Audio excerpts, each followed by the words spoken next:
It's still Farmstead time. I'm having their wheat Grisette that I've had once before. Got a bottle of it last year, didn't do a video review of it though.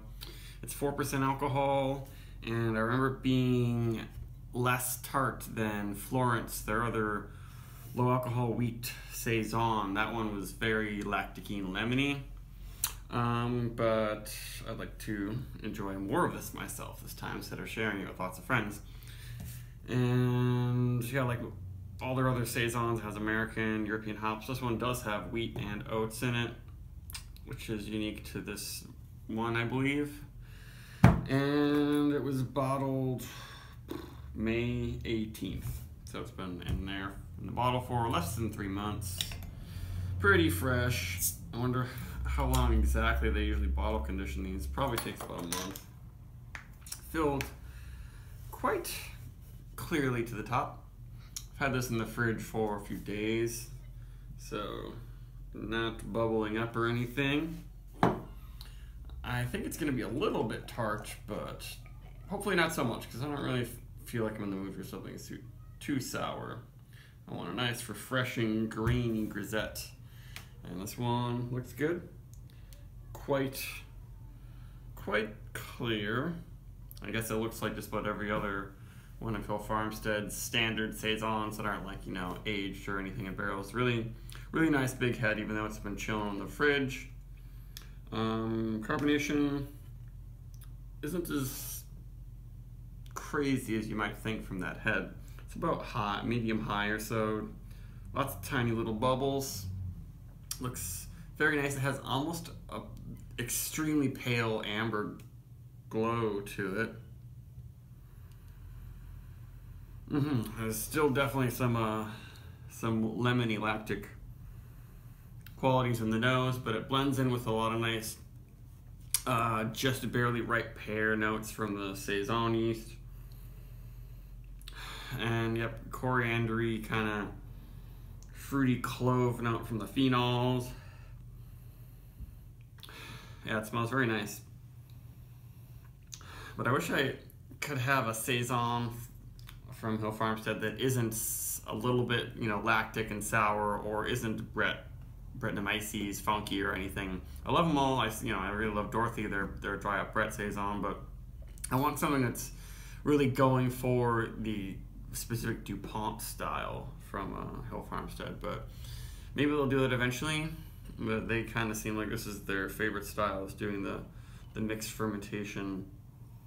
At least what seems like it must be mixed fermentation. There's definitely some lactic acid in there. They call some of their other beers mixed fermentation beers, but they don't advertise these as sour or kettle soured beers. Head's dying down a little bit.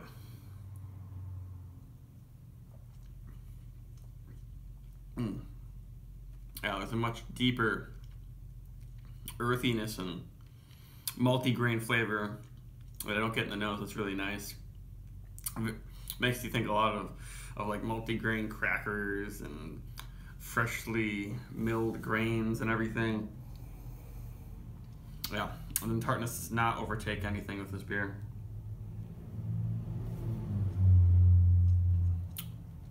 It's got a little bit of a crackery, cracker watery sort of flavor, or body, I should say. It's not a very big body, but it's only 4%, and it's just got a touch of sweetness from the malt. I'm not noticing too much specific barley flavor until the aftertaste. Now it's just nice fields of barley sort of flavor. But the nose is mostly saison yeast and lactic acid.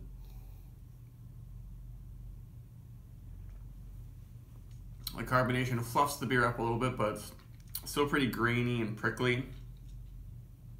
It's not a creamy or fluffy or anything like that in the feel, but really refreshing and awakening of the taste buds. But it's not too phenolic and spicy, and nor is it bubblegummy and too big on the esters, and there's no banana or anything like that.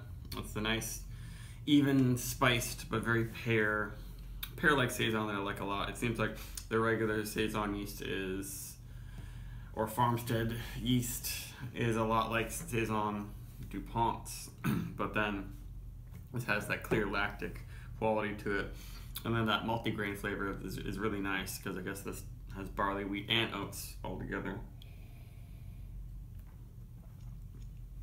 And the hops are pretty much just to really dry out the finish, but I'm not getting much aroma or too much flavor from the hops.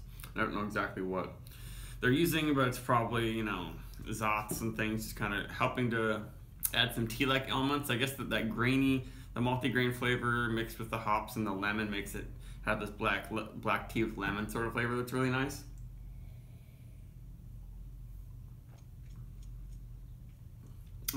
Yeah, really refreshing. Pretty flawless beer. So much better than a lot of saisons I've had lately. I mean, I'm usually good at picking out the good ones, but I'm getting really tired of the saisons that are just, you know, bubblegummy or banana-y and too thin of a body or something like that, or too much of a phenolic bite. And this is just all of those perfectly controlled, all those elements at extremely pleasant levels. There's no medicinal, weird, savory aftertaste or anything. Yeah, just another really good, solid saison from Hill Farmstead. All these are definitely worth checking out, especially if you're a huge fan of saisons and, you know, slightly wild or funky or sour saisons. You have to give Hill Farmstead a try, especially these ones, because like all these ones are only $10 a bottle. I mean, you have to go there to get them, but they're pretty reasonably priced, I would say. If you're going to go for their special barrel-aged releases, things go up, you know, a lot in price, but all these ones are always make it worth it to go there, because anytime I go to Hill Farmstead, I can get several bottles of saisons and I can get several growler fills, all at ridiculously reasonable prices. You do have to go up to northern Vermont, but it's always nice there. So do it if you haven't. Goodbye. Wait, forgot. Rating, sure. 4.25, whatever. Afterthought, doesn't matter. Now goodbye.